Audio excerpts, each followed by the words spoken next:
Bienvenidos a nuestro programa especial ahora en el estudio de la epístola de Pablo a los Gálatas. Y me parece a mí sumamente importante. Hemos estado trabajando ya unos cuantos programas para entender bien la epístola, poniendo algunos fundamentos, tanto doctrinales como históricos, para que nosotros comprendamos perfectamente bien el mensaje. Creo que es importante esto y ya hablamos de algo de la historia de la vida de Pablo, hablamos algunas cosas del contexto y de lo que representa ser el territorio de Galacia, en donde habitaban los gálatas en aquella época, viniendo de varias tribus celtas y galos y judíos. Y nosotros ahora vamos a penetrar a un tema que es preparatorio también para el entendimiento de la epístola, y el tema es: las epístolas explican los evangelios. Déjenme explicar esto porque creo que sí es importante que lo entendamos por una sencilla razón. La razón es esta: cuando nosotros leemos los evangelios, estamos leyendo la historia de la vida de Cristo. Aunque entendemos que los evangelios no son simplemente historia, también son enseñanzas de Jesús. También son revelaciones y milagros. O sea, el evangelio es mucho más que historia, pero no explica muchas cosas. Y cuando nosotros miramos, por ejemplo, Jesús muere en la cruz, perdona a los que lo mataron, se muere, resucita, va al cielo, pero no explican qué pretendía Jesús y Dios con todo lo que pasó. Para entender eso, debemos ir a las epístolas. Así que ustedes ven la importancia que tienen las epístolas para entender los evangelios. Cuando nosotros estudiamos los evangelios, entonces debiéramos pasar después a las epístolas para entender que lo que hizo Jesucristo no solamente es un hecho histórico, sino que es un cúmulo de enseñanzas. Y creo que en Gálatas nosotros vamos a encontrar, y cuando ya penetremos en los primeros capítulos, vamos a encontrar la revelación de Dios al apóstol Pablo, y al igual va a suceder con Pedro, con Juan, todos los aspectos que tienen que ver con el mensaje del evangelio, en donde nosotros le vamos encontrando su sabor. Entonces es importante entender esto. Los evangelios son básicamente los hechos de Cristo. Las epístolas son las explicaciones de los hechos de Cristo transformados en doctrina, en enseñanza, poniendo las cosas claras para que nosotros comprendamos esto.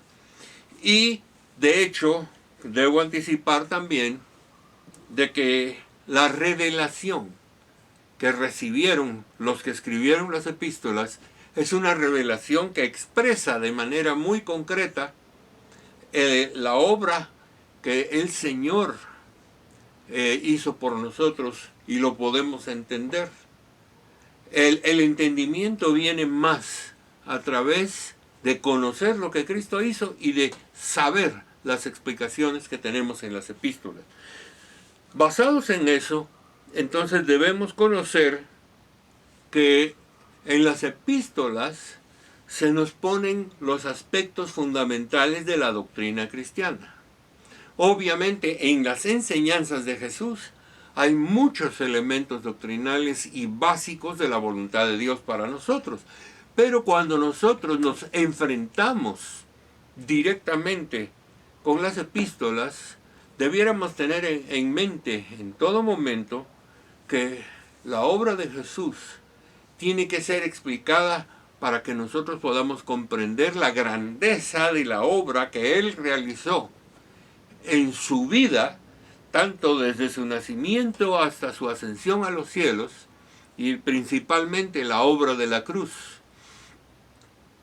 su muerte, su resurrección y su ascensión a los cielos y su reinado. Creo que es importante entonces que nosotros miremos esto porque al estudiar Gálatas nos vamos a dar cuenta de que Pablo está poniendo ciertos aspectos fundamentales y es por que se levantaron falsos evangelios, pongámoslo así, y entonces ya hablamos un poquito de los judaizantes, y entonces nos damos cuenta de que cuando Pablo está refutando todo lo que ellos están haciendo, al mismo tiempo está estableciendo principios de doctrina fundamentales. Voy a poner un pequeño ejemplo. ¿Qué es lo que los judaizantes estaban haciendo? Estaban diciendo que no era suficiente con recibir a Jesucristo y hacerlo el Señor de nuestra vida, sino que ahora tenían que guardar las fiestas judías y tenían que sujetarse a todas las normas de ley y a todas las tradiciones judías. Cuando estoy hablando de tradiciones judías, hay muchas cosas que no tienen nada que ver con la Biblia. Son tradiciones que el mismo pueblo y sus líderes crearon con algún propósito que no vale la pena ponerse a hablar ahorita. Sencillamente estamos delante de una situación en la que nosotros tenemos que practicar. Muchos de los apóstoles que vivían en Jerusalén habían aceptado el principio de una mezcla del judaísmo con el cristianismo. Eso trae un conflicto, porque en la epístola a los hebreos se nos explica perfectamente bien que una vez que Jesucristo murió por nosotros, fíjense ustedes cómo las epístolas explican el Evangelio. Una vez que Jesucristo murió por nosotros, ya los sacrificios del templo no tienen sentido. Los sacrificios del templo eran una figura o un acto profético, pongámoslo en esas palabras, para hablarnos del Cordero de Dios que quita los pecados del mundo, es decir, Jesucristo. Y si ustedes recuerdan, Juan el Bautista, cuando presenta a Jesucristo en el Evangelio de Juan, cuando lo mira, lo primero que dice, este es el Cordero de Dios que quita los pecados del mundo. Si lo vemos desde esa perspectiva, entonces nosotros aprendemos algo clave aquí. Que el hecho de que Pablo esté refutando lo falso, nos está revelando las grandes verdades de Dios para que nosotros participemos de una sana doctrina y aprendamos lo que Dios quiere saber. Quizás ustedes se preguntarán cuando estoy hablando esto, ¿y cómo podemos confiar en que Pablo está diciendo lo correcto? Si nos recordamos, Pablo estuvo 14 años en retiro, digámoslo así. Cuando se convirtió en Damasco, regresó a Jerusalén, lo empezaron a perseguir y fue a parar a su tierra natal, a Tarso. Ahora, el problema es que el mismo Pablo relata que él, básicamente a los pies de Jesucristo, fue recibiendo la revelación que tenemos en las epístolas. El mismo apóstol Pedro habla de la veracidad de la enseñanza de Pablo y nos pone a nosotros delante de uno de los puntos más sobresalientes del entendimiento de las Escrituras. Si queremos entender las Escrituras, nosotros tenemos que saber que el Evangelio y las epístolas están muy tomadas de la mano y que las epístolas están sencillamente explicando las grandes verdades que Dios nos revela en esas palabras. De esta manera, por ejemplo, la epístola a los Hebreos nos recuerda a nosotros que el sacrificio de Cristo es el verdadero sacrificio que quita el pecado del mundo, que nos da salvación, que nos abre a una nueva dimensión espiritual, que todo el Antiguo Testamento es una figura de lo que habría de venir. Los profetas siempre están llamándonos a nosotros a buscar a Dios. El pueblo de Israel confundió muchísimo todo esto y en vez de buscar a Dios buscó el templo y llegaron a amar más el templo que a Dios. Obviamente hay sus excepciones, por supuesto, y los tenemos en la Biblia. Pero si nos damos cuenta, la problemática básica es que muy fácilmente el pueblo puede caer en un problema grave tratando de encontrar la realidad de Dios, traspolando el amor a Dios a las cosas que Dios nos da. El templo tuvo su lugar a su tiempo. El templo fue en sí mismo un acto profético y una acción de Dios para que nosotros comprendamos lo que iba a suceder con Jesucristo. Y esto tiene una realidad para nosotros. Al entender el Evangelio a través de las epístolas, nosotros vamos a alcanzar un entendimiento muy poderoso con respecto a la claridad que el Evangelio nos ofrece a nosotros. Entonces, yo diría que este aspecto lo debemos tener muy presente a la hora de estudiar la epístola a los Gálatas. ¿Por qué razón?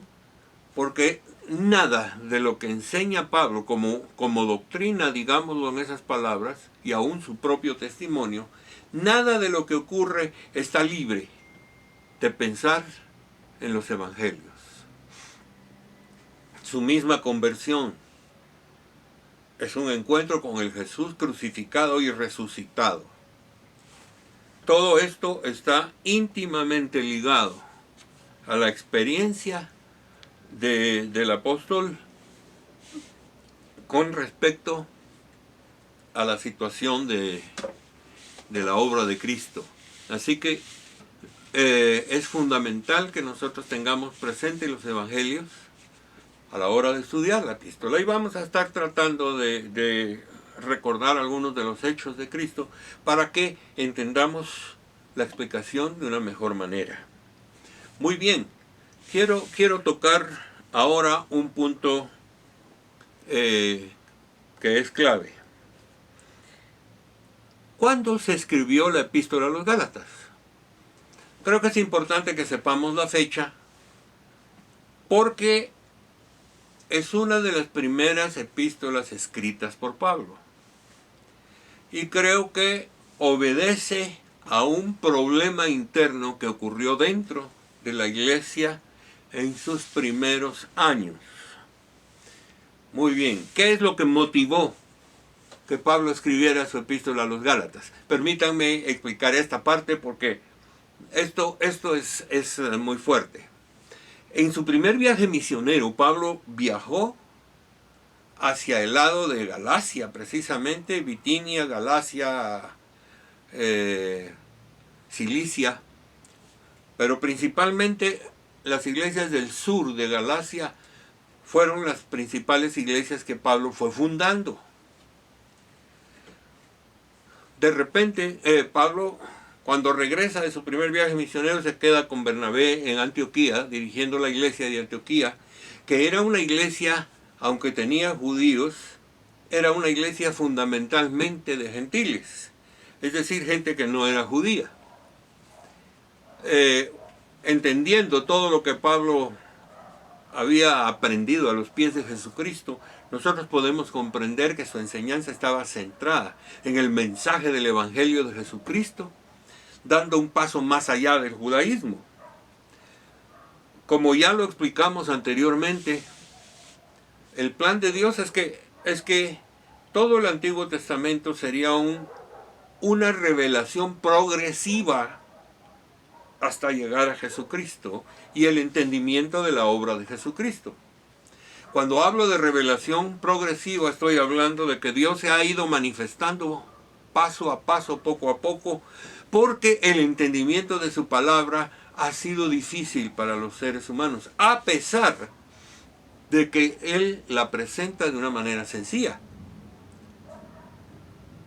Pero hay un conflicto.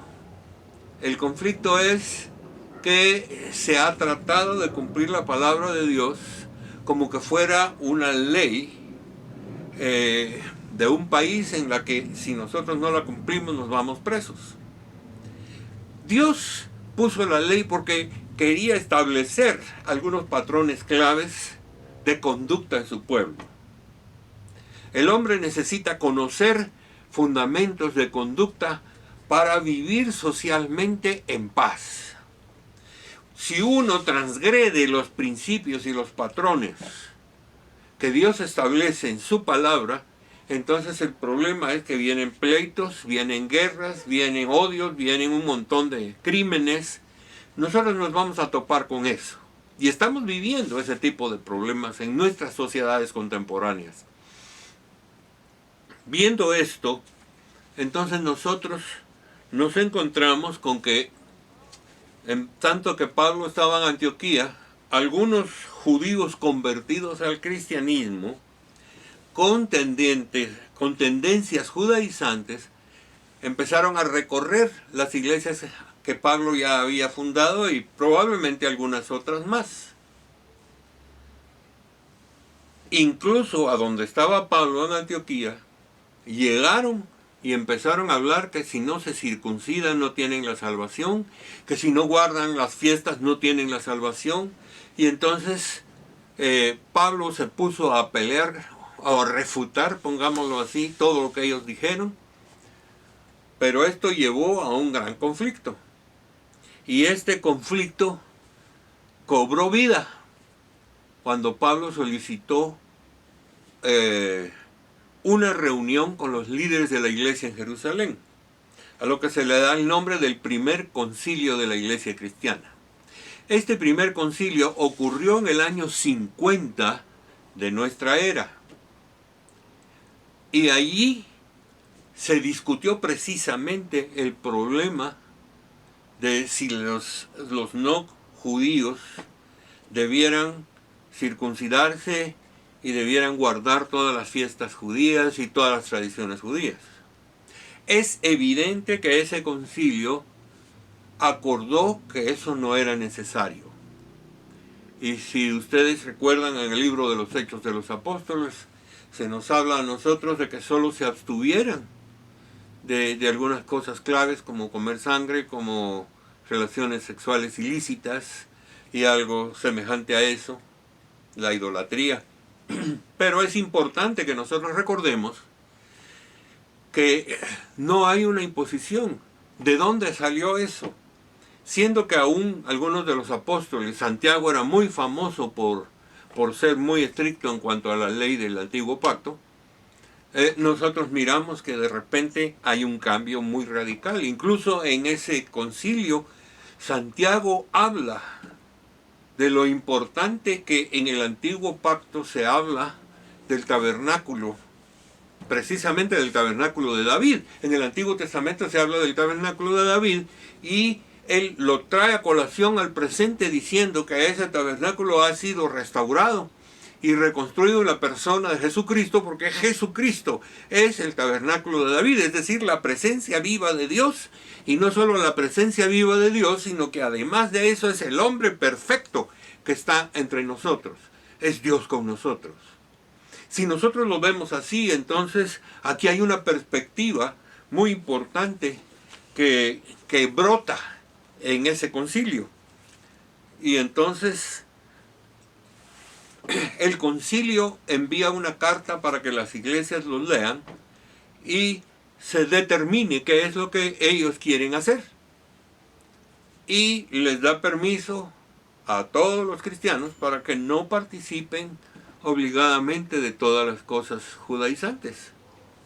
Creo que esto es importante entenderlo porque ustedes ven que esto trajo posiblemente la primera lucha doctrinal de la iglesia para establecer los fundamentos y las bases que rigen el caminar cristiano. Aunque entendemos que Dios estaba hablando de una obra progresiva, trayendo todo el antiguo pacto hasta la renovación en Cristo Jesús, y de allí una nueva dimensión de fe más madura y más realista, por una sencilla razón. Entendemos, si la Biblia lo explica perfectamente bien, que no hubo una sola persona en la historia del Antiguo Testamento que no cometiera pecado. Todos, por su misma ley, son acusados. Y Pablo dice el único que logró cumplirlo todo fue Jesucristo. Por eso es el hombre perfecto, por eso es el tabernáculo de David, Dios con nosotros. Por eso es un carácter perfecto.